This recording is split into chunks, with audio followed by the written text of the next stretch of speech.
Hi friends, നമസ്കാരം.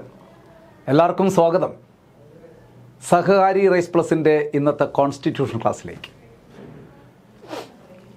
സുഹൃത്തുക്കളെ, നിങ്ങളുടെ ജീവിതം നിങ്ങൾക്ക് മാത്രമുള്ളതാണ്. നിങ്ങളുടെ സ്വപ്നങ്ങളും ഇഷ്ടങ്ങളും നിങ്ങളുടേത് മാത്രമാണ്. അതിന് പിന്നാലെ പായുക. നിങ്ങളുടെ സ്വപ്നങ്ങൾ നിറവേറ്റുന്നതിന് വേണ്ടി കഠിനാധ്വാനം ചെയ്യുക. മറ്റുള്ളവരുടെ സ്വപ്നങ്ങൾ സാക്ഷാത്കരിക്കാനല്ല നിങ്ങൾ പരിശ്രമിക്കേണ്ടത്. നിങ്ങളുടെ ഇഷ്ടങ്ങൾ, ഒരു നാൾ നിങ്ങളുടെ നഷ്ടങ്ങളെല്ലാം മാറ്റിത്തരുന്ന നിങ്ങളുടെ ഇഷ്ടങ്ങൾ, അത് യാഥാർത്ഥ്യമാക്കാനായിട്ട് നിരന്തരം പൊരുതിക്കൊണ്ടേയിരിക്കുക. സഹകാരി റൈസ് പ്ലസ് നിങ്ങളോടൊപ്പമുണ്ട്. നിങ്ങൾക്ക് വിജയം നേടുന്നതുവരെ എല്ലാ പിന്തുണയുമായി ഞങ്ങൾ നിങ്ങൾക്കൊപ്പമുണ്ട് എന്ന് ഉറപ്പു തരുന്നു.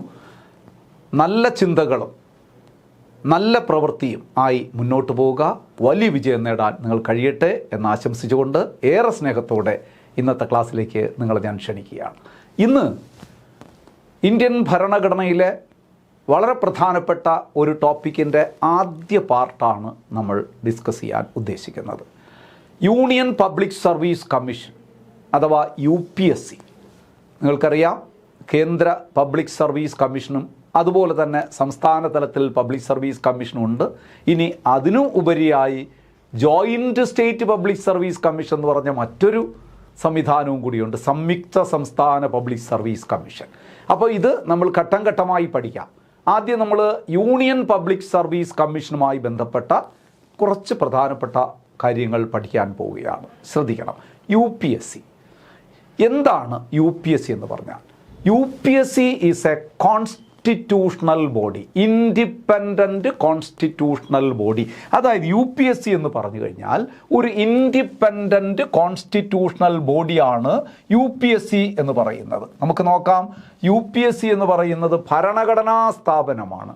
ആൻ ഇൻഡിപെൻഡൻറ്റ് കോൺസ്റ്റിറ്റ്യൂഷണൽ ബോഡി, സ്വതന്ത്ര ഭരണഘടനാ സ്ഥാപനം. It is A central recruiting agency in India. ഇന്ത്യയിൽ കേന്ദ്ര റിക്രൂട്ടിംഗ് ഏജൻസി, കേന്ദ്ര ഉദ്യോഗങ്ങളിലേക്ക്, കേന്ദ്ര സർക്കാരിൻ്റെ ഉദ്യോഗങ്ങളിലേക്ക് ഉദ്യോഗാർത്ഥികളെ കണ്ടെത്തി അവരെ റിക്രൂട്ട് ചെയ്യുന്ന ഒരു നാഷണൽ ഏജൻസിയാണ് UPSC, union public service commission. അതുകൊണ്ട് തന്നെ ഇതിനൊരു പേര് വിളിക്കും നമ്മൾ. It is also known as guardian of merit system in India. ഇന്ത്യയിലെ മെറിറ്റ് സിസ്റ്റത്തിൻ്റെ കാവൽക്കാരൻ എന്ന് വിളിക്കുന്നത് ആരെയാണ്? UPSC. ഒരുപാട് തവണ പരീക്ഷയ്ക്ക് ചോദിച്ചിട്ടുണ്ട്.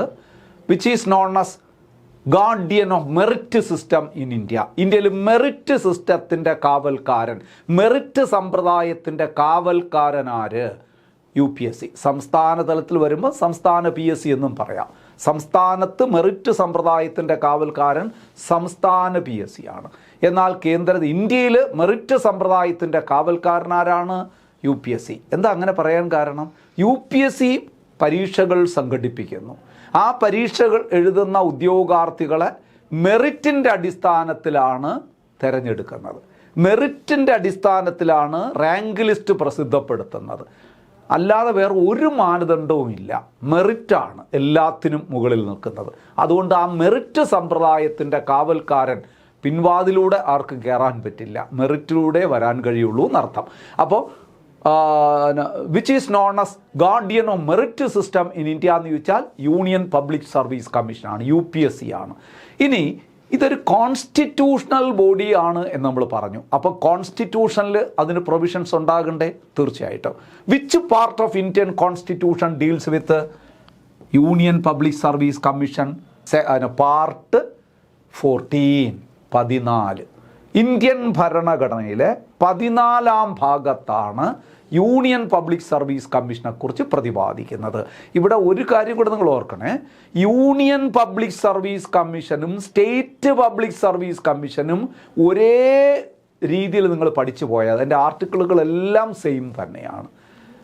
സെയിമാണ് ആർട്ടിക്കിൾ. നമ്മൾ ഇലക്ഷൻ കമ്മീഷൻ പോലെയല്ല. ഇലക്ഷൻ കമ്മീഷനിൽ നമ്മുടെ ഇന്ത്യയുടെ ഇലക്ഷൻ കമ്മീഷൻ്റെ ആർട്ടിക്കിൾ പറയുമ്പം നമ്മൾ 324 എന്ന് പറയുമ്പോൾ സംസ്ഥാനത്ത് വരുമ്പം അത് 243K ആയി മാറും. ആർട്ടിക്കിൾ വ്യത്യാസമാണ്. എന്നാൽ ഇവിടെ ഞാൻ ആദ്യമേ പറയട്ടെ, യൂണിയൻ പബ്ലിക് സർവീസ് കമ്മീഷൻ്റെയും സംസ്ഥാന പബ്ലിക് സർവീസ് കമ്മീഷൻ്റെയും ആർട്ടിക്കിളുകളൊക്കെ ഒന്ന് തന്നെയാണ്. നമുക്കിനി അത് പഠിക്കാം. നോക്കൂ, ഇന്ത്യൻ ഭരണഘടനയിൽ 14-ാം ഭാഗത്ത് ആർട്ടിക്കിൾ 315 മുതൽ 323 വരെയുള്ള അനുച്ഛേദങ്ങളിലാണ്.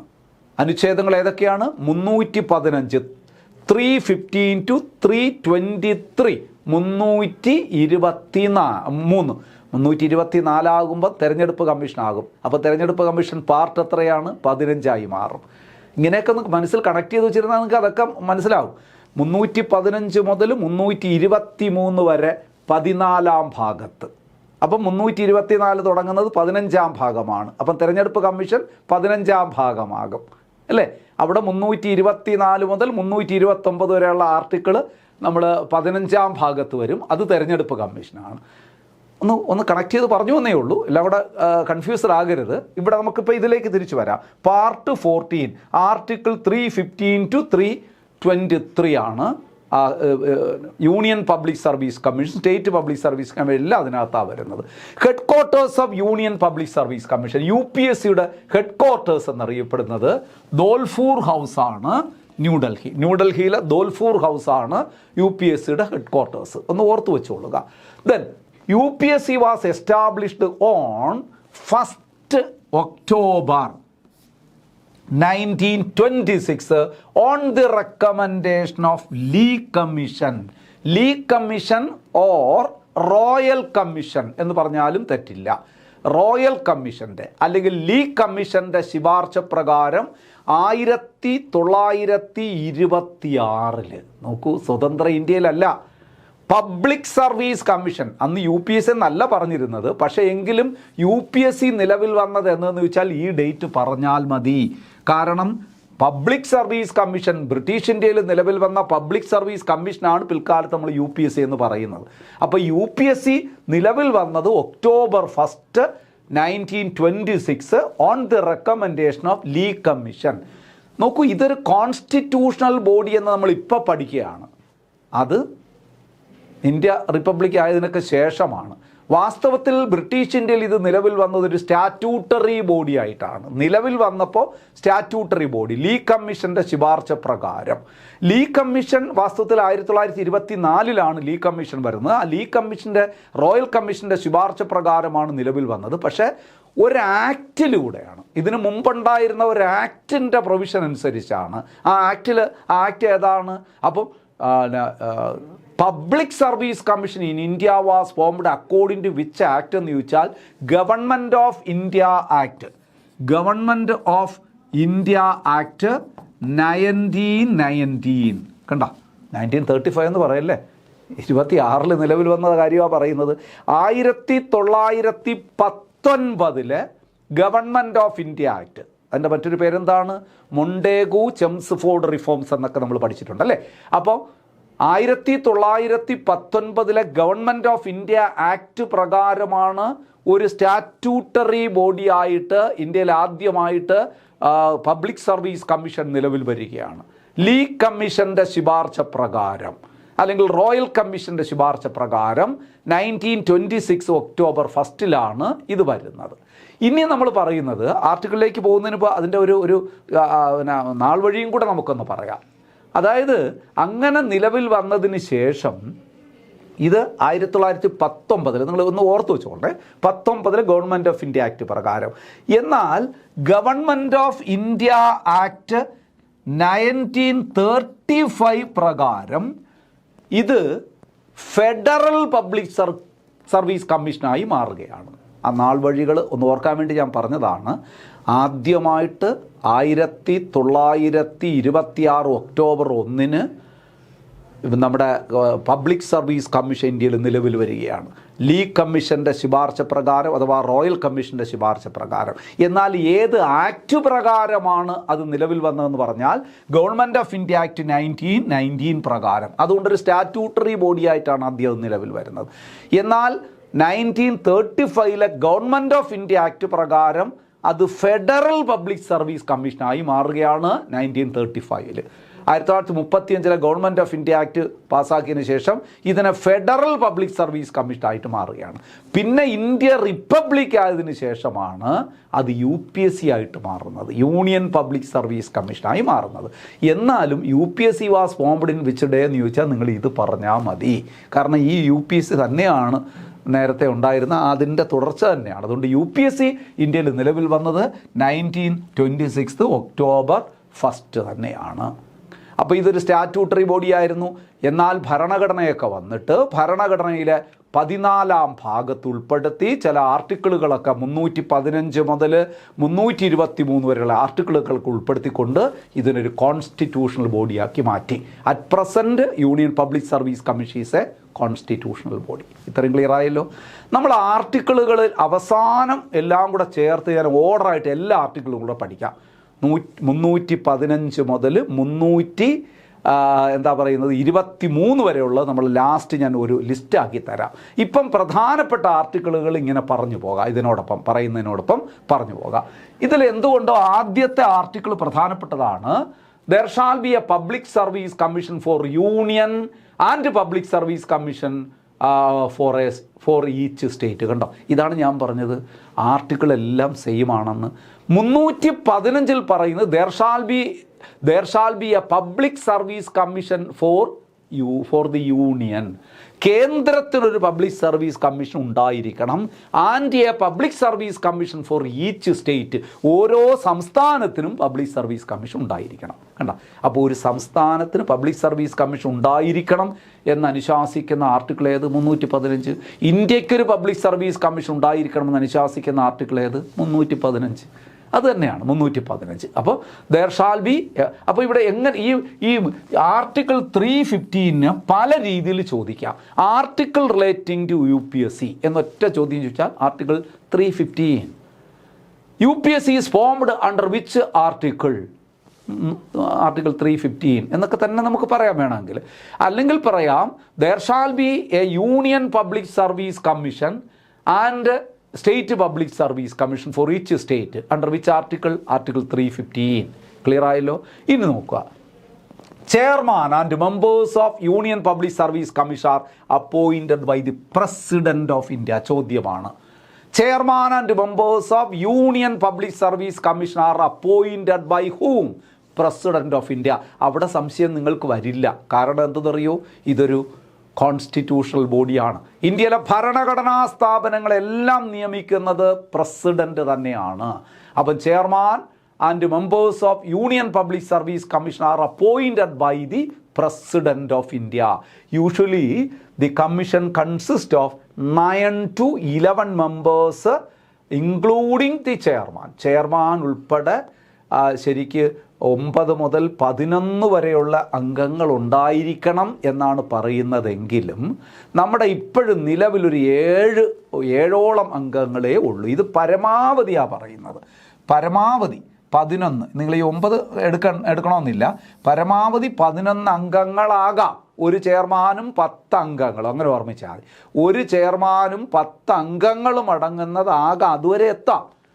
11 വരെ ആകാം. പക്ഷേ അറ്റ് പ്രസൻറ്റ് അറൗണ്ട് 7 മെമ്പേഴ്സ്, ഒരു ചെയർമാനും 6ഓളം മെമ്പേഴ്സ് ഇപ്പോഴും നിലവിലുള്ളൂ. അങ്ങനെ 11 വരെ വേണമെന്ന് നിർബന്ധമൊന്നുമില്ല. സാധാരണ മുമ്പ് പറയുന്നൊരു 9 മുതൽ 11 വരെ. ഇപ്പോൾ 9 ഒന്നും ഇല്ല, ഏതാണ്ട് 7 പേരെയൊക്കെ ഉള്ളൂ. അങ്ങനെ അതൊരു നിർബന്ധമല്ല മിനിമം നമ്പർ എന്ന് പറയുന്നത്. മാക്സിമം 11 കൂടരുത് എന്നാണ് പറയാറുള്ളത്. അപ്പോൾ usually union public service commission consist of maximum of 11 members including chairman. അങ്ങനെ ഒന്ന് ഓർമ്മിച്ചിരുന്നാൽ മതി. ഇനി നോക്കാം, ഇവിടെ ശ്രദ്ധിക്കേണ്ട ഒരു കാര്യമുണ്ട്. No qualifications are prescribed for commissions members except that 1/2 of the members of the commission should be such a person who have held office for at least 10 years either under the government of India or under the government of state. ശ്രദ്ധിക്കണേ, സിമ്പിളാണ്. ഇച്ചിരി നീണ്ട sentence പറയുന്നു എന്നേ ഉള്ളൂ. അതായത് നമ്മുടെ UPSCയുടെ അംഗങ്ങളെ, ചെയർമാനെ അംഗങ്ങളുടെയും ക്വാളിഫിക്കേഷനെ കുറിച്ച് അങ്ങനെ പ്രത്യേകിച്ച് ഒന്നും പറഞ്ഞിട്ടില്ല ഭരണഘടനയിൽ. ഒരു കാര്യം ഒഴികെ, ഒരു കാര്യം നിർബന്ധമാണ്, അല്ലാതെ ക്വാളിഫിക്കേഷനൊന്നും പ്രത്യേകിച്ച് പ്രിസ്ക്രൈബ് ചെയ്തിട്ടില്ല. എന്താണ് ഒരു കാര്യം ഒഴികെ എന്ന് പറയുന്നത്? അതായത് എക്സെപ്റ്റ്, നോക്കൂ, ഇത് 1/2 of the members of commission should be such A person who have held office for at least 10 years either under the government of India or under the government of state. അതായത് UPSC എത്ര അംഗങ്ങളുണ്ടോ, അത് 10 10, 5 5, 7 7, എന്തോ ആയിക്കോട്ടെ, എത്ര അംഗങ്ങളുണ്ടോ അതിലെ പകുതി പേരെങ്കിലും, അതാണത് അവിടെ പറയുന്നത് 1/2 ഓഫ് ദി മെമ്പേഴ്സ്, പകുതി മെമ്പറെങ്കിലും കേന്ദ്ര ഗവൺമെൻറ്റിൻ്റെ കീഴിലോ സംസ്ഥാന ഗവൺമെൻറ്റിൻ്റെ കീഴിലോ കുറഞ്ഞത് 10 വർഷമെങ്കിലും ജോലി ചെയ്തിട്ടുള്ള വ്യക്തികളായിരിക്കണം. എന്ന് പറഞ്ഞാൽ കേന്ദ്ര സംസ്ഥാന സ്ഥാപനങ്ങളിൽ കുറഞ്ഞത് 10 വർഷമെങ്കിലും ജോലി ചെയ്ത് പരിചയസമ്പന്നതയുള്ള വ്യക്തികൾ ആയിരിക്കണം യൂണിയൻ പബ്ലിക് സർവീസ് കമ്മീഷൻ്റെ അംഗങ്ങളിൽ പകുതിയെങ്കിലും. പകുതി നോക്കൂ, എക്സെപ്റ്റ് 1/2 ഓഫ് ദി മെമ്പേഴ്സ്. ഇപ്പം 10 പേരുണ്ടെങ്കിൽ അതിൽ 5 പേരെങ്കിലും നേരത്തെ കേന്ദ്ര ഗവൺമെൻറ്റിൻ്റെയോ സംസ്ഥാന ഗവൺമെൻറ്റിൻ്റെയോ കീഴിൽ 10 വർഷമെങ്കിലും കുറഞ്ഞത് ജോലി ചെയ്തിട്ടുള്ള വ്യക്തികളായിരിക്കണം. ബാക്കി പകുതി പേര് അല്ലാത്തവരായാലും കുഴപ്പമില്ല. ഈ ഒറ്റ നിഷ്കർഷയേ ഇവിടെ ഉള്ളൂ അംഗങ്ങളുടെ കാര്യത്തിൽ. അംഗങ്ങളുടെ അല്ലാതെ പ്രത്യേക ക്വാളിഫിക്കേഷൻ ഒന്നും ഇവിടെ പറയുന്നില്ല. No qualifications are prescribed for commissions members. നമ്മുടെ കമ്മീഷൻ്റെ മെമ്പേഴ്സിൻ്റെ ക്വാളിഫിക്കേഷൻ ഒന്നും പ്രത്യേകിച്ച് പറയുന്നില്ല. പക്ഷേ ഒരു കാര്യം വ്യക്തമാക്കിയിരിക്കുന്നത്, കേന്ദ്ര സംസ്ഥാന ഗവൺമെൻറ് സ്ഥാപനങ്ങളിൽ 10 വർഷമെങ്കിലും പ്രവൃത്തി പരിചയമുള്ളവരായിരിക്കണം UPSCയിലെ പകുതി അംഗങ്ങളെങ്കിലും. ക്ലിയർ ആവുന്നുണ്ടോ ഞാൻ പറഞ്ഞത്? UPSCയിലെ മൊത്തം അംഗങ്ങളെടുത്താൽ അതിലെ പകുതി അംഗങ്ങളെങ്കിലും കുറഞ്ഞത് 10 വർഷമെങ്കിലും കേന്ദ്ര ഗവൺമെൻറ്റിലോ സംസ്ഥാന ഗവൺമെൻറ് കീഴിലോ പ്രവൃത്തി പരിചയമുള്ളവരായിരിക്കണം. ഓക്കെ അല്ലേ? അത് പഠിച്ചു വയ്ക്കണം. ഇനി നോക്കൂ, the strength of commission, conditions of service of chairman and other members are determined by the president. ഇവിടെ എല്ലാം പ്രസിഡൻ്റാണ്. ഞാൻ പറഞ്ഞല്ലോ, അംഗങ്ങൾ ഇത്ര തന്നെ ആയിരിക്കണം നിർബന്ധമൊന്നുമില്ല. അപ്പം കമ്മീഷനിൽ എത്ര അംഗങ്ങളുണ്ടായിരിക്കണം, അവരുടെ സേവന വ്യവസ്ഥകൾ എന്തൊക്കെയായിരിക്കണം, ചെയർമാൻ്റെ അംഗങ്ങളുടെയും ഇതെല്ലാം നിശ്ചയിക്കുന്നത് ആരാണ്? പ്രസിഡൻ്റാണ്, രാഷ്ട്രപതിയാണ് അതെല്ലാം നിശ്ചയിക്കുന്നത്. ക്ലിയറായോ? Term of office of chairman and members, ഇത് നമ്മൾ പലതവണ പറഞ്ഞ കാര്യമാണ്. UPSCയുടെ നിലവിലെ UPSCയിലെ കാലാവധി എത്ര എന്ന് പറഞ്ഞു കഴിഞ്ഞാൽ 6 years or 65 years of age, whichever is earlier എന്നാണ് നമ്മൾ പറഞ്ഞത്. 6 വർഷമോ അംഗങ്ങൾക്ക് 65 വയസ്സോ ഏതാണ് ആദ്യം വരുന്നത്? അതാണ് UPSCയുടെ കാലാവധി. UPSCയുടെ കാലാവധി എത്രയാണ്? 6 വർഷമോ അംഗങ്ങൾക്ക് 65 വയസ്സോ ഏതാണ് ആദ്യം വരുന്നത്? അപ്പോൾ retirement age of members of UPSC എന്ന് പറഞ്ഞാൽ 65 years, 65 വയസ്സ് വരെ ആകാം. പക്ഷേ 6 വർഷത്തിൽ കൂടാൻ പാടില്ല. പരമാവധി 6 വർഷം അല്ലെങ്കിൽ 65 വയസ്സ്. ഏതാണ് ആദ്യം വരുന്നത്? ഇപ്പോൾ 64 വയസ്സുകാരനായ ഒരാൾ അംഗമായി വന്നാൽ അയാൾക്ക് 1 വർഷമേ കിട്ടുകയുള്ളൂ എന്നർത്ഥം. 65 വയസ്സ് വരും അല്ലേ? ഇനി പ്രായം കുറഞ്ഞുള്ള ഒരാൾ വരികയാണെങ്കിൽ അയാൾ 6 വർഷം കഴിഞ്ഞപ്പോൾ അയാൾക്ക് പിന്നെ എന്താണ് 62 വയസ്സേ ആയുള്ളൂ എന്ന് വിചാരിക്കുക. ബാക്കി 3 വർഷവും കൂടെ കിട്ടുമോ? കിട്ടൂല. ബാക്കി 2 വർഷവും കൂടെ കിട്ടുമോ? കിട്ടൂല. അത് കാലാവധി കഴിഞ്ഞു. 6 വർഷം അല്ലെങ്കിൽ 65 വയസ്സ് ഏതാണ് ആദ്യം വരുന്നത്? ഇത് ഞാൻ ഒരു 2-3 സ്ഥാപനങ്ങളുടെ കാലാവധിയാണെന്ന് പറഞ്ഞ് നമ്മൾ ഇലക്ഷൻ കമ്മീഷൻ പഠിച്ചപ്പോൾ പറഞ്ഞു എന്നാണ് എൻ്റെ ഓർമ്മ. ഇല്ലെങ്കിലും ഒന്ന് പറഞ്ഞാലും പറഞ്ഞില്ലെങ്കിലും ഞാൻ ഒന്നുകൂടെ ആവർത്തിക്കാം, ഒന്ന് ഓർമ്മിച്ചോളൂ നിങ്ങൾ. അതായത് നമ്മളിപ്പം പറഞ്ഞ UPSC, union public service commission, election commission of India, CAG, controller and auditor general of India, ഇവരുടെ 3 പേരുടെയും, ഈ 3 ഭരണഘടനാ സ്ഥാപനങ്ങളാണ്, ഇതൊരു ഭരണഘടനാ പദവിയാണ്, ബാക്കി ഭരണഘടനാ സ്ഥാപനങ്ങളാണ്. കാലാവധി 6 വർഷമോ അംഗങ്ങൾക്ക് 65 വയസ്സാണ്. ഇത് 3ഉം പരീക്ഷയ്ക്ക് ചോദിക്കുന്നതായതുകൊണ്ട് ഞാനൊന്ന് ഗ്രൂപ്പ് ചെയ്ത് പറഞ്ഞാണ്. അപ്പോൾ UPSCയുടെ കാലാവധി ഇന്ത്യയുടെ തെരഞ്ഞെടുപ്പ് കമ്മീഷൻ, സംസ്ഥാനമല്ല, സംസ്ഥാനത്ത് 5 വർഷമേ ഉള്ളൂ, ഇന്ത്യയുടെ തെരഞ്ഞെടുപ്പ് commission comptroller and auditor general of India, ഇവരുടെയൊക്കെ കാലാവധി സെയിമാണ്. 6 വർഷമോ അംഗങ്ങൾക്ക് 65 വയസ്സോ ഏതാണ് ആദ്യം വരുന്നത്. അടുത്ത് നോക്കാം, chairman and members can give resignation letter to president. ആർക്കാണ് റെസിഗ്നേഷൻ ലെറ്റർ കൊടുക്കേണ്ടത്? അല്ലെങ്കിൽ members of UPSC give their resignation letter to whom? President. Appointing authority അല്ലേ, അവിടെയല്ലേ റെസിഗ്നേഷൻ കൊടുക്കേണ്ടത്? നോക്കൂ, they can removed by the president in the manner as provided in the constitution. അപ്പോൾ the members are removed by whom? The president. In the manner as provided in the constitution. ഭരണഘടനയിൽ പറഞ്ഞിരിക്കുന്ന രീതി അനുസരിച്ച് രാഷ്ട്രപതിക്ക് തന്നെ അംഗങ്ങളെ നീക്കം ചെയ്യാം. ശ്രദ്ധിക്കണേ, the president can appoint one of the members of UPSC as an acting chairman in the following circumstances. ശ്രദ്ധിച്ചേ നിങ്ങൾ, ആക്ടിംഗ് ചെയർമാൻ. UPSCക്ക് ഒരു ചെയർമാൻ ഉണ്ടായിരിക്കുമല്ലോ, പിന്നെ കുറച്ച് മെമ്പേഴ്സ് ഉണ്ടായിരിക്കുമല്ലോ. ഇനി ചെയർമാൻ്റെ സ്ഥാനത്തേക്ക് ഒഴിവരുന്ന സാഹചര്യത്തിൽ അത് സാഹചര്യങ്ങൾ നമ്മൾ പറയാൻ പോവുകയാണ്.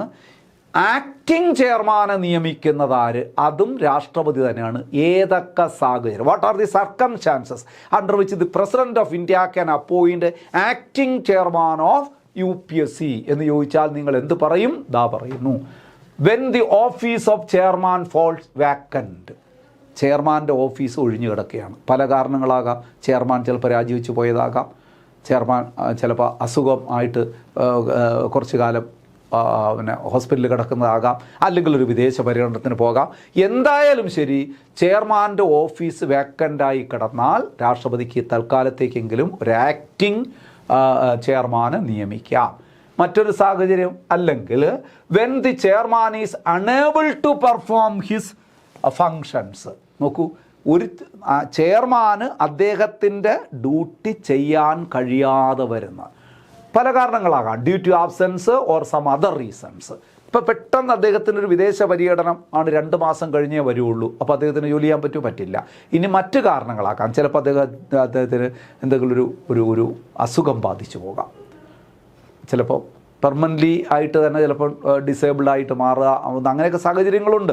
അതൊന്ന് പെർമനൻ്റ് ആയിട്ട് മാറിക്കഴിഞ്ഞാൽ പിന്നെ വേറെ ആളിനെ കണ്ടെത്തുക തന്നെയും. താൽക്കാലികമായിട്ട് ഇപ്പം ചികിത്സയിലിരിക്കുകയാണ്, അല്ലെങ്കിൽ അദ്ദേഹത്തിന് മെൻ്റലി എന്തെങ്കിലും ഒരു ഒരു ഷോക്ക് വന്ന് അങ്ങനെ അതിൽ നിന്ന് വിമുക്തനാകാതിരിക്കുന്നു. ഇത്തരം ഘട്ടങ്ങളിലൊക്കെ വരുമ്പോൾ ആർക്ക്?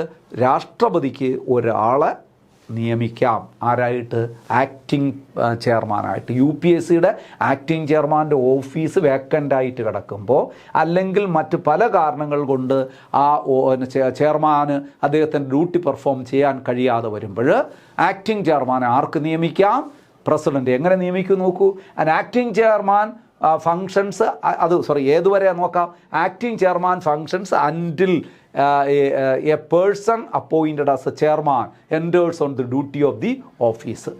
ഏതുവരെ അത് ആക്ടിംഗ് ചെയർമാൻ ഏതുവരെ പ്രവർത്തിക്കാം? പുതിയ ഒരു ചെയർമാൻ ചാർജ് എടുക്കുന്നത് വരെ. Or until the chairman is able to resume duties. കണ്ടോ, നമ്മൾ നേരത്തെ പറഞ്ഞ ഒരാൾ ചിലപ്പം അസുഖമായി പോയതാകാം, അദ്ദേഹം തിരിച്ചു വന്നു, ഭേദപ്പെട്ട് തിരിച്ചു വന്ന് അദ്ദേഹത്തിൻ്റെ ജോലി ഏറ്റെടുക്കുന്നത് വരെയാകാം.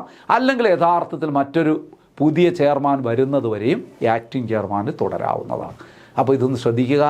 ആക്ടിംഗ് ചെയർമാനെയും അംഗങ്ങളെയും നിയമിക്കുന്നത് രാഷ്ട്രപതി, അംഗങ്ങൾ രാജിക്കത്ത് കൊടുക്കുന്നത് രാഷ്ട്രപതി. ഇനി ചെയർമാൻ്റെ അഭാവത്തിൽ ഓഫീസ് വേക്കൻ്റായി കിടക്കുമ്പോഴോ, അല്ലെങ്കിൽ ചെയർമാൻ്റെ ഡ്യൂട്ടി പെർഫോം ചെയ്യുന്നതിന് ചെയർമാന് കഴിയാതെ വരുന്ന സാഹചര്യങ്ങൾ, മറ്റ് പല റീസൺ കൊണ്ട് കഴിയാതെ വരുന്ന സാഹചര്യങ്ങളിലോ ആ സ്ഥാനത്തേക്ക് ഒരു ആക്ടിംഗ് ചെയർമാനെ നിയമിക്കാൻ രാഷ്ട്രപതിക്ക് അധികാരമുണ്ട്.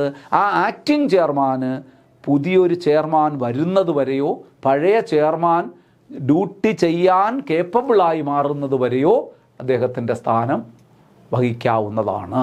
The president can remove the chairman and any other members of UPSC under the following circumstances. ഇത് നമ്മുടെ സ്റ്റേറ്റ്മെൻറ്റ് രൂപത്തിലൊക്കെ ചോദിക്കാം. ഏതൊക്കെ സാഹചര്യങ്ങളിലാണ് ഒരു പ്രസിഡന്റിന് ഒരു മെമ്പറെ നീക്കം ചെയ്യാൻ കഴിയും? President can remove a chairman and any other member. ചെയർമാനെയോ ഏതെങ്കിലും ഒരു അംഗത്തെയോ രാഷ്ട്രപതിക്ക് നീക്കം ചെയ്യാൻ കഴിയുന്നത് ഏതൊക്കെ സാഹചര്യങ്ങളിൽ? നമ്മളിത് മനുഷ്യാവകാശ കമ്മീഷൻ നിങ്ങൾ പഠിച്ചിട്ടുണ്ടാകും. അവിടെയുള്ള സാഹചര്യം തന്നെ. ഇലക്ഷൻ കമ്മീഷൻ പഠിച്ചിട്ടുണ്ടാകും, അവിടെയുള്ള സാഹചര്യം തന്നെയാണ്, അതേ സാഹചര്യം തന്നെയാണ്. നോക്കൂ, if he's adjudged an insolvent or bankrupt, പാപ്പരായി പ്രഖ്യാപിക്കപ്പെടുമ്പോൾ ഏതെങ്കിലും ഒരു അംഗം അല്ലെങ്കിൽ ചെയർമാൻ ഇൻസോൾവൻറ്റ്, ബാങ്ക്രപ്റ്റ് എന്ന് പറഞ്ഞാൽ സർവ സ്വത്തുവകകളും നഷ്ടപ്പെട്ട് കടക്കാരനായി മാറി, സർവ പ്രോപ്പർട്ടിയും പോയി, അങ്ങനൊരവസ്ഥയിൽ പാപ്പരായി പ്രഖ്യാപിക്കപ്പെടുന്നു, ബാങ്ക്രപ്റ്റായി മാറുന്നു, അങ്ങനെ ഒരാളിന് തുടരാൻ കഴിയില്ല, രാഷ്ട്രപതി അദ്ദേഹത്തെ നീക്കം ചെയ്യും.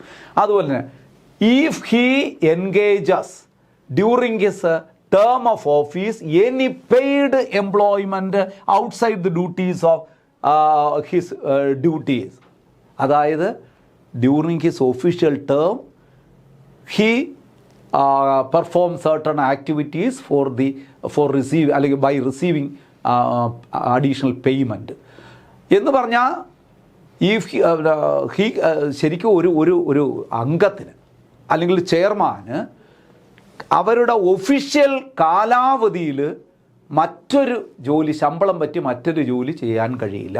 He should not hold any office of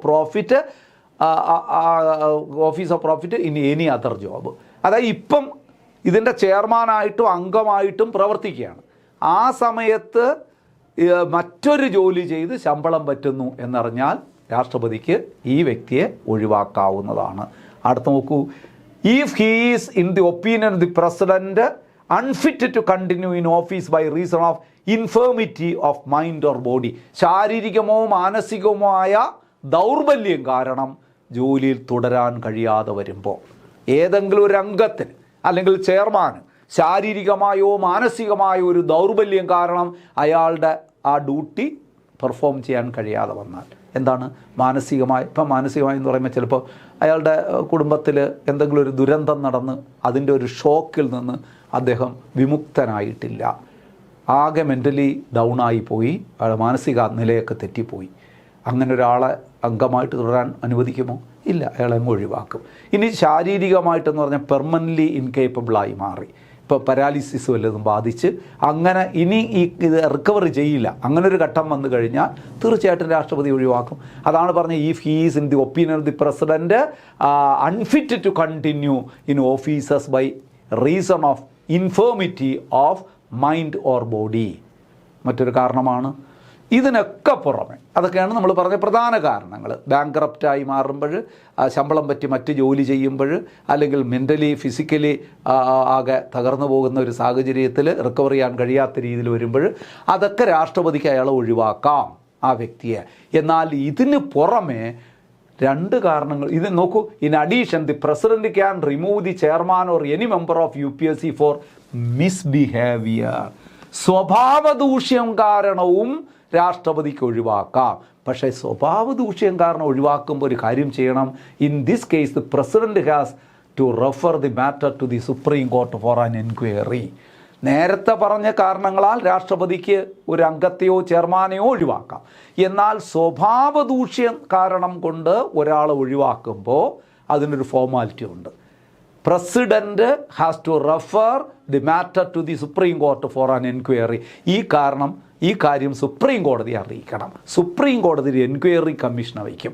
ആ എൻക്വയറി കമ്മീഷൻ്റെ റിപ്പോർട്ടിൻ്റെ അടിസ്ഥാനത്തിൽ സുപ്രീം കോടതി രാഷ്ട്രപതിയോട് പറയും ഇയാളെ നീക്കം ചെയ്യണോ വേണ്ടയോ എന്ന്. അങ്ങനെ മാത്രമേ നീക്കം ചെയ്യാൻ കഴിയുള്ളൂ. ഇത് ഒരുപാട് സ്ഥലത്ത് ഇങ്ങനെയാണ്. മനുഷ്യാവകാശ കമ്മീഷൻ അംഗങ്ങളുടെ കാര്യത്തിൽ, മനുഷ്യാവകാശ കമ്മീഷൻ അംഗങ്ങളുടെ കാര്യത്തിൽ, അതുപോലെ തന്നെ നമ്മുടെ ലോക്പാലിൻ്റെ കാര്യത്തിൽ ഒക്കെ ഇങ്ങനെയാണ്.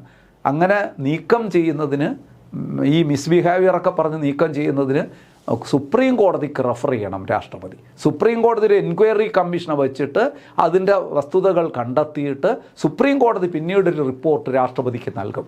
അതിൻ്റെ അടിസ്ഥാനത്തിൽ വേണം രാഷ്ട്രപതിക്ക് പ്രവർത്തിക്കാൻ കഴിയുന്നത്. മനസ്സിലാകുന്നുണ്ടല്ലോ? ഓർത്ത് വെച്ചോളൂ, 2 പ്രാവശ്യം വായിച്ചു വെച്ചോളൂ. Then the chairman of UPSC is not eligible for further employment in government of India or state. ശ്രദ്ധിക്കണേ, chairman of UPSC is not eligible for further employment in the government of India or state. എങ്ങനെ? Retire ചെയ്ത് കഴിഞ്ഞാലും, retire ചെയ്തൊക്കെ കഴിഞ്ഞു എന്നാൽ പോലും ഒരു UPSCയുടെ ചെയർമാനായി പ്രവർത്തിച്ച വ്യക്തിയെ ഒരിക്കലും കേന്ദ്ര സംസ്ഥാന ഗവൺമെൻറ്റുകളുടെ കീഴിൽ ഒരു ജോലിക്കും അനുവദിക്കില്ല, ഒരു ജോലിയും ചെയ്യാൻ കഴിയില്ല.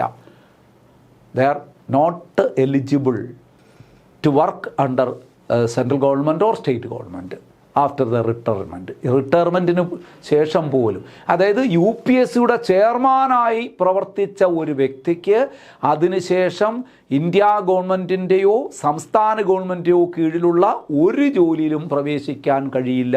സ്റ്റേറ്റ്മെൻറ്റ് രൂപത്തിലുള്ള ചോദ്യങ്ങൾ വരുന്നതാണ്, മനസ്സിലായിക്കൊള്ളുക. എന്നാൽ അടുത്ത് നോക്കൂ, a member of UPSC is eligible for appointment as chairman of UPSC. എന്നാൽ UPSCയുടെ അംഗമായിരുന്ന ഒരാളിന് UPSCയുടെ ചെയർമാനായി മാറുന്നതിന് തടസ്സമില്ല. UPSCയുടെ ചെയർമാനോ or a state public service commission, മറ്റേതെങ്കിലും സംസ്ഥാന പബ്ലിക് സർവീസ് കമ്മീഷനുകളുടെ ചെയർമാനായി മാറുന്നതിനോ തടസ്സമില്ല.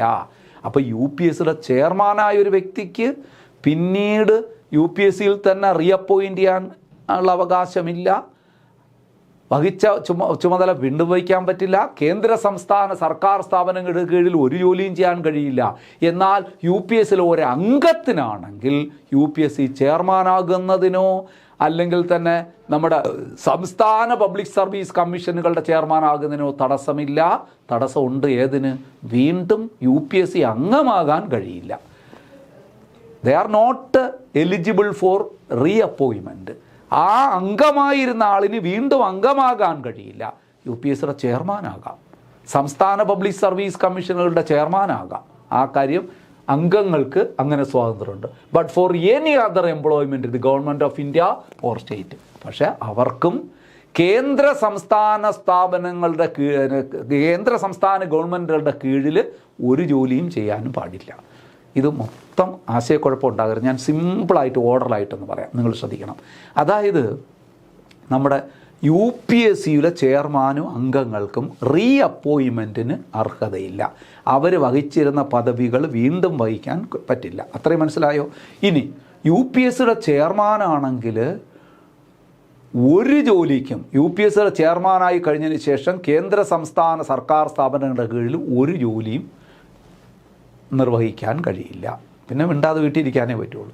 എന്നാൽ UPSC അംഗമായ ഒരു വ്യക്തിക്ക് UPSCയുടെ ചെയർമാനാകുന്നതിനോ സംസ്ഥാന പബ്ലിക് സർവീസ് കമ്മീഷന്റെ ചെയർമാനാകുന്നതിനോ തടസ്സമില്ല. പക്ഷെ അവർക്കൊരു തടസ്സമുണ്ട്. എന്താണ് അത്? അല്ലാതെ കേന്ദ്ര സംസ്ഥാന സർക്കാർ സ്ഥാപനങ്ങളുടെ കീഴിൽ ഒരു ജോലിയും വഹിക്കാൻ പാടില്ല. UPSCയുടെ ചെയർമാൻ്റെ കാര്യം പറഞ്ഞ പോലെയാണ് അംഗങ്ങൾക്കും കേന്ദ്ര ഗവൺമെൻറ്റിൻ്റെയോ സംസ്ഥാന ഗവൺമെൻറ് കീഴിൽ ഒരു ജോലിയും വഹിക്കാൻ പറ്റില്ല. അംഗങ്ങൾക്ക് എന്തിനേ കഴിയുള്ളൂ? UPSCയുടെ അംഗമായിരുന്ന വ്യക്തിക്ക് UPSCയുടെ ചെയർമാനാകാം, UPSCയുടെ അംഗമായിരുന്ന വ്യക്തിക്ക് സംസ്ഥാന PSCയുടെ ചെയർമാനാകാം. അത്രയേ ഉള്ളൂ. മറ്റൊരു ജോലിയും ചെയ്യാൻ പാടില്ല. ക്ലിയർ അല്ലേ? ഇതൊക്കെയാണ് തെറ്റിപ്പോകുന്നത്, ഒന്ന് മനസ്സിലാക്കി വെച്ചോളൂ. Chairman or member is not eligible for reappointment. ഞാൻ പറഞ്ഞു, ചെയർമാനായാലും മെമ്പർ ആയാലും റീഅപ്പോയിൻമെൻറ്റിന് എലിജിബിൾ അല്ല എന്ന് പറഞ്ഞാൽ not eligible for second term. ഒരു സെക്കൻഡ് ടേമും കൂടി അതേ ജോലി ചെയ്യാൻ അവർക്ക് കഴിയില്ല. നോക്കൂ, expenses including salaries pensions of UPSC members and staff are charged on the consolidated fund of India and are not subject to vote by parliament. നോക്കൂ, പാർലമെൻറ്റിൽ പ്രത്യേകിച്ച് പാസ്സാക്കി എടുക്കേണ്ട കാര്യമൊന്നുമില്ല. കൺസോളിഡേറ്റ് ഫണ്ടിൽ നിന്ന് ഇവരുടെ സാലറി കൊടുത്തുകൊണ്ടിരിക്കും. Salaries and allowances of UPSC members are paid out of എന്താണ് കൺസോളിഡേറ്റഡ് ഫണ്ട്. ഇന്ത്യൻ ഭരണഘടനയിലെ ആർട്ടിക്കിൾ 266 കൺസോളിഡേറ്റഡ് ഫണ്ട് സഞ്ചിത നിധിയെക്കുറിച്ച് പ്രതിപാദിക്കുന്നത്. ആ സഞ്ചിത നിധിയിൽ നിന്ന്, ഏകീകൃത സാമ്പത്തിക നിധിയിൽ നിന്ന് അഥവാ കൺസോളിഡേറ്റഡ് ഫണ്ടിൽ നിന്നാണ് ഇവരുടെ ശമ്പളം എല്ലാം നൽകുന്നത്. ഓർത്തോടുക. ഇനി UPSCയുടെ ഫങ്ഷൻസ് നമുക്കൊന്ന് പരിശോധിക്കാം. UPSC conducts examination for appointment to the All India Service and Central Service. കണ്ട, All India Service and Central Service. അഖിലേന്ത്യാ സിവിൽ സർവീസിലേക്കും കേന്ദ്ര സർവീസിലേക്കും ആൾക്കാരെ റിക്രൂട്ട് ചെയ്യുന്ന ഒരു ഏജൻസിയാണ്, അല്ലെങ്കിൽ എക്സാമിനേഷൻ കണ്ടക്ട് ചെയ്യുന്ന ഒരു ഏജൻസിയാണ്. It conducts examinations for appointments to all India services and central service. അഖിലേന്ത്യാ സിവിൽ സർവീസിലേക്കും കേന്ദ്ര സിവിൽ സർവീസിലേക്കും ജീവനക്കാരെ റിക്രൂട്ട് ചെയ്യുന്ന ഒരു ഏജൻസിയാണ് ഇത്. അതിൻ്റെ ഏറ്റവും പ്രധാനപ്പെട്ട ഫംഗ്ഷനാണ് പരീക്ഷകൾ സംഘടിപ്പിക്കുക. അടുത്ത് നോക്കൂ, it assist the state in framing and operating schemes of joint recruitment for services. Joint recruitment എന്ന് പറഞ്ഞാൽ വിവിധ ജോലികൾക്ക് ഒരുമിച്ച് റിക്രൂട്ട് ചെയ്യുന്നത്. ജോയിൻ്റ് റിക്രൂട്ട്മെൻറ്റ്, അതായത് നിങ്ങൾ കേട്ടിട്ടുണ്ടല്ലോ, ഒരു ഡിഗ്രി ലെവൽ പരീക്ഷ എന്നൊക്കെ നമ്മൾ പറയാറുണ്ടല്ലോ. എന്ന് പറഞ്ഞാൽ പല ജോലികൾക്ക് വേണ്ടിയിട്ടുള്ള പരീക്ഷ. അതുപോലെ നമ്മുടെ ഇറ്റ് അസിസ്റ്റ് നമ്മുടെ സംസ്ഥാനങ്ങളെ സഹായിക്കുന്നു. ഇറ്റ് അസിസ്റ്റ് സ്റ്റേറ്റ്സ് ഇൻ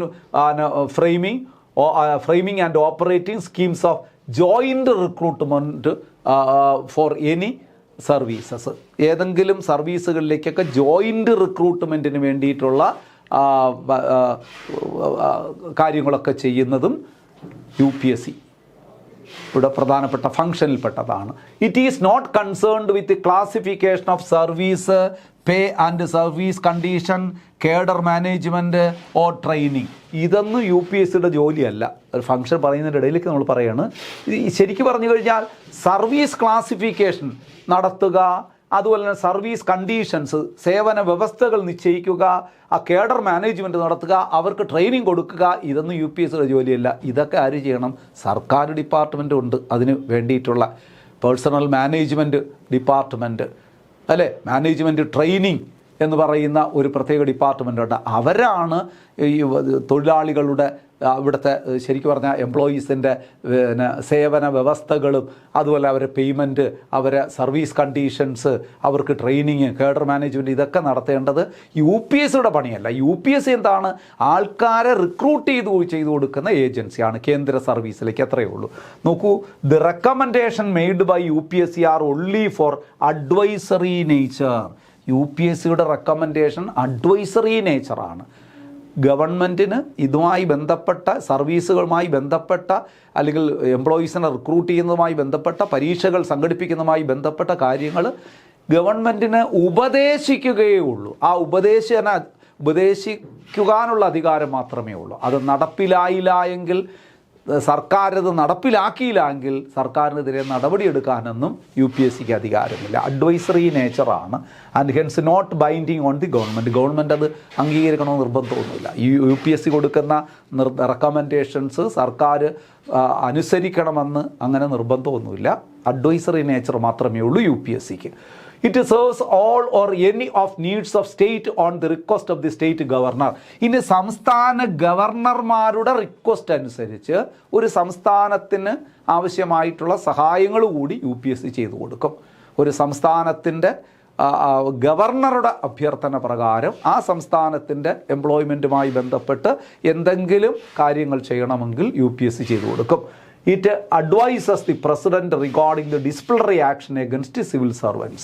നമ്മുടെ സിവിൽ സർവീസിൽ പ്രവർത്തിക്കുന്ന ആൾക്കാർക്കെതിരെ ഡിസിപ്ലിനറി ആക്ഷൻ എടുക്കുന്നതുമായി ബന്ധപ്പെട്ട് രാഷ്ട്രപതിക്ക് ചില നിർദ്ദേശങ്ങൾ കൂടി ആര് കൊടുക്കും? UPSC. ഇതൊക്കെ UPSCയുടെ ഫങ്ഷൻസാണ്. അത് എന്തൊക്കെ ഡിസിപ്ലിനറി ആക്ഷൻ എടുക്കണം ഇന്ന കുറ്റകൃത്യങ്ങൾ ചെയ്യുന്ന എംപ്ലോയീസിനോട് എന്നൊക്കെ ശരിക്ക് അഡ്വൈസ് കൊടുക്കുന്നതും ആരാണ്? UPSC ആണ്. Then UPSC is not consulted on the following matters. ഇനി UPSCക്ക് ചെയ്യേണ്ടാത്ത കാര്യങ്ങളാണ് പറയുന്നത്. Making reservation of appointment or post in favour of any backward class of citizen. പിന്നക്കം വിഭാഗക്കാർക്ക് റിസർവേഷനൊക്കെ അനുവദിക്കുന്നത് UPSC അല്ല, അത് സർക്കാരാണ് ചെയ്യേണ്ടത്. അതുപോലെ തന്നെ taking into consideration the claims of scheduled caste and scheduled tribes in making appointments. SC/ST കാരുടെ അപ്പോയിൻമെൻറ്റ്, അവരുടെ റിസർവേഷൻ, ഇതുമായി ബന്ധപ്പെട്ടൊന്നും UPSC അല്ല തീരുമാനമെടുക്കേണ്ടത്. UPSCക്ക് അതിൽ റോളൊന്നുമില്ല. അതുപോലെ തന്നെ temporary officiating appointment to post for a period of less than 1 year. 1 വർഷത്തിന് കുറഞ്ഞ ടെമ്പററി അപ്പോയിൻമെൻറ്റുകളും UPSC കൈകാര്യം ചെയ്യുന്നില്ല. അത് സർക്കാരിന് തന്നെ ചെയ്യാവുന്നതേ ഉള്ളൂ. 1 വർഷത്തിനകത്തുള്ള ചെറിയ ടെമ്പററി ജോബിനൊക്കെ ആൾക്കാരെ നിയമിക്കുക എന്ന് പറയുന്നത് UPSCയുടെ ജോലിയല്ല. ആൾക്കാരെ കണ്ടെത്തുക എന്ന് പറയുന്നത് UPSCയുടെ ജോലിയല്ല, അത് സർക്കാരാണ്. കാരണം അത് UPSCയുടെ അനുമതിയോടുകൂടി ചെയ്യാൻ നിന്നാൽ നടക്കില്ല. കാരണം പെട്ടെന്ന് അടിയന്തരമായ ഘട്ടത്തിൽ ചില ടെമ്പററി അപ്പോയിൻമെൻറ്റുകളൊക്കെ നടത്തേണ്ടതായിട്ടുണ്ട്. അതൊന്നും UPSC അല്ല ചെയ്യുന്നത്, അതൊക്കെ സർക്കാരിൻ്റെ തീരുമാനമാണ്. അപ്പോൾ ലിമിറ്റേഷൻസ് UPSC എന്ന് പറയുന്നത് അതൊക്കെയാണ്. ഇനി നമുക്കൊന്ന് രണ്ട് ആൾക്കാരുടെ പേര് പഠിക്കാം. ഫസ്റ്റ് ചെയർമാൻ ഓഫ് UPSC ഏത് വർഷമാണെന്ന് അറിയാലോ നിങ്ങൾക്ക്? 1926 ഒക്ടോബർ 1 ഇത് നിലവിൽ വന്നത്. അപ്പോഴും ഇംഗ്ലീഷുകാരനായിരിക്കുമല്ലോ അതിൻ്റെ ചെയർമാൻ, കാരണം അത് ബ്രിട്ടീഷ് ഇന്ത്യയിലല്ലേ തുടങ്ങിയത്. അതുകൊണ്ടാണ് പറയുന്നത് സർ റോസ് ബാർക്കറാണ് ഇതിൻ്റെ ആദ്യ ചെയർമാൻ. നോക്കൂ, ഫസ്റ്റ് വുമൺ ചെയർപേഴ്സൺ. നോക്കൂ, ആദ്യത്തെ വനിതാ അധ്യക്ഷ ആരാണ്? റോസ് മിലൻ മാത്യു. അപ്പോൾ ആദ്യ ചെയർമാൻ റോസ് ബാർക്കറാണ്. ആദ്യത്തെ വനിതാ അധ്യക്ഷ അല്ലെങ്കിൽ അധ്യക്ഷയായ അല്ലെങ്കിൽ ചെയർപേഴ്സണായ ആദ്യ വനിത ആരെന്ന് ചോദിച്ചാൽ അത് റോസ് മിലൻ മാത്യു ആണ്. First Indian to become chairman of UPSC. UPSCയുടെ ചെയർമാനായ ആദ്യ ഇന്ത്യക്കാരൻ. ഇതൊക്കെ ഇംഗ്ലീഷുകാരാണെന്ന് അറിയാമല്ലോ. എന്നാൽ ഒരു ഇന്ത്യക്കാരൻ ആദ്യമായിട്ട് UPSCയുടെ ചെയർമാനായി മാറുകയാണ്. അത് SK കൃപലാനിയാണ്. JB കൃപലാനി അല്ല, SK Kripalani. First Indian to become chairman of UPSC HK കൃപലാനിയാണ്. SK കൃപലാനി. അതുപോലെ തന്നെ first Indian woman to become chairperson of UPSCയുടെ ചെയർപേഴ്സണായ ആദ്യ ഇന്ത്യക്കാരി ആര്? ആദ്യ ഇന്ത്യൻ വനിത അന്ന രാജം മൽഹോത്ര.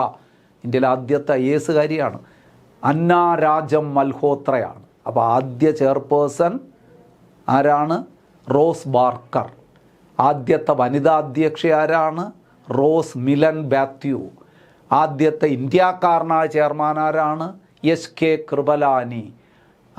ചെയർപേഴ്സണായ ആദ്യ ഇന്ത്യക്കാരി ആരാണ്? Anna Rajam Malhotra. First Malayali to become a member of UPSC അംഗമായ ആദ്യ മലയാളി KG അടിയോടി. KG അടിയോടിയാണ് UPSCയുടെ അംഗമായ ആദ്യ മലയാളി. UPSCയുടെ അംഗമായ ആദ്യ മലയാളി ആരെന്ന് ചോദിച്ചാൽ ആരുടെ പേര് പറയും? KG അടിയോടി. ഈ പേരുകളൊക്കെ ഒന്ന് പഠിച്ചു വയ്ക്കണം. ഇതാ വരുന്നു ഏറ്റവും പ്രധാനപ്പെട്ട കറണ്ട് അഫേഴ്സ് ചോദ്യമാണ്. കറണ്ട് ചെയർപേഴ്സൺ ഓഫ് UPSCയുടെ നിലവിലെ ചെയർപേഴ്സൺ ഡോക്ടർ അജയ് കുമാറാണ്. ഡോക്ടർ അജയ് കുമാർ നിലവിലെ ചെയർപേഴ്സൺ. UPSCയുടെ നിലവിലെ ചെയർപേഴ്സൺ ആരാണ്? ഡോക്ടർ അജയ് കുമാർ. തെറ്റാതെ മനസ്സിൽ വെച്ചേക്കണം. ഇനി നമുക്ക് കുറച്ച് ആർട്ടിക്കിൾ നമ്മൾ നോക്കാം. ഞാൻ പറഞ്ഞല്ലോ ആർട്ടിക്കിൾ 315 ടു എത്ര നമ്മൾ പഠിച്ചത്? 315 മുതൽ 323 വരെയുള്ള ആർട്ടിക്കിളിലാണല്ലോ UPSCയെക്കുറിച്ച് പ്രതിപാദിക്കുന്നത്. 315 വരെ അതത്രയും നമുക്കൊന്ന് പഠിക്കാം. പെട്ടെന്ന് പഠിച്ചു പോകാം, വളരെ എളുപ്പത്തിൽ പറഞ്ഞു പോകാം. 315 നമ്മൾ പറഞ്ഞു public service commission four union and for the state. ഇത്രയേ ഉള്ളൂ. There shall be A public service commission four union and a public service commission for each state എന്ന് പഠിച്ചത് ഓർമ്മയുണ്ടോ? അതാണ് ആർട്ടിക്കിൾ 315 പറയുന്നത്. Article 316 appointment and terms of office of members. അംഗങ്ങളെ നിയമിക്കുന്നത്, അവരുടെ ആ ടേം ഓഫ് ഓഫീസ്, അവരുടെ ആ പദവിയുടെ കണ്ടീഷൻസ് എന്തൊക്കെയാണ് എന്നൊക്കെ പറയുന്നതാണ്. അപ്പോയിൻമെൻറ്റ് ഓഫ് മെമ്പേഴ്സ് എന്ന് ഓർമ്മിച്ചാൽ മതി. 316. 317 removal and suspension of members. രാഷ്ട്രപതി റിമൂവ് ചെയ്യുന്ന കാര്യമൊക്കെ നമ്മൾ പറഞ്ഞല്ലോ. ആ റിമൂവലും സസ്പെൻഷനും ഒക്കെ പറയുന്നതാണ് 317. 318 powers to make regulation to conditions of service of members and staff. അതായത് നമ്മുടെ ഈ ഇതിലെ അംഗങ്ങളുടെയും സ്റ്റാഫിൻ്റെയൊക്കെ പിന്നെ സേവന വ്യവസ്ഥകളുമായി ബന്ധപ്പെട്ട ആർട്ടിക്കിളിനെയാണ് 318 സേവന വ്യവസ്ഥകൾ. അടുത്ത് നോക്കൂ 319 prohibition as to the holding of officers by members of commission on ceasing to be such members. നമ്മൾ നേരത്തെ പറഞ്ഞു, ഒരു UPSCയുടെ അംഗമോ ചെയർമാനോ ആയിരുന്ന വ്യക്തിക്ക് മറ്റ് സ്ഥാനങ്ങൾ വഹിക്കാൻ കഴിയുമോ എന്നതിനെക്കുറിച്ച് പറയുന്നതാണ്. ആ സ്ഥാനം വഹിക്കാൻ പറ്റില്ല എന്ന് നമ്മൾ നേരത്തെ പറഞ്ഞു. അതുമായി ബന്ധപ്പെട്ട വകുപ്പാണ്. അതായത് പ്രൊഹിബിഷൻ, അതിൻ്റെ ഒരു തടസ്സത്തെക്കുറിച്ച്. Prohibition as the holding of office by the members of commission on ceasing to be such member. ഈ മെമ്പറായി മാറിയതിന് ശേഷം, ആ കാലാവധി കഴിഞ്ഞ ശേഷം മറ്റ് ജോലികൾ വഹിക്കുന്നതിൽ തടസ്സം ഉണ്ട് എന്ന് പറയുന്ന ആർട്ടിക്കിളാണ് 319. നിങ്ങൾ 315 there shall be A union public service commission എന്ന് പഠിച്ചു. അത് വെരി ഇമ്പോർട്ടൻ്റ് ആണ് 315. എന്നാൽ ഞാൻ നിങ്ങളോട് പറയുന്നു 320 വെരി ഇമ്പോർട്ടൻ്റ് ആണ്. ഇത് രണ്ടും, ഇത് പബ്ലിക് സർവീസ് കമ്മീഷൻ ഉണ്ടായിരിക്കണമെന്ന് പറയുന്നത്. 320 functions of public service commission. Public service കമ്മീഷൻ്റെ ചുമതലകൾ, ധർമ്മങ്ങൾ പ്രതിപാദിക്കുക. അത് ഒരുപാട് തവണ ചോദിച്ചുള്ളതാണ്. Activities and functions of public service commission are stated in which article? 320. There shall be a public service commission under which article? 315. Functions of public service commission 320. മറക്കരുത്. 321. Power to extend function of PSC. Public service commission, അത് union public service commission ആകാം, state public service commission ആകാം. Public service കമ്മീഷൻ്റെ അധികാരങ്ങൾ ഏത് പരിധിവരെ ഉണ്ടായിരിക്കും എന്ന് പറയുന്നതാണ് 321. 322 expenses of public service commission. Public service കമ്മീഷൻ്റെ ചിലവുകളെക്കുറിച്ച് പറയുന്നു 322.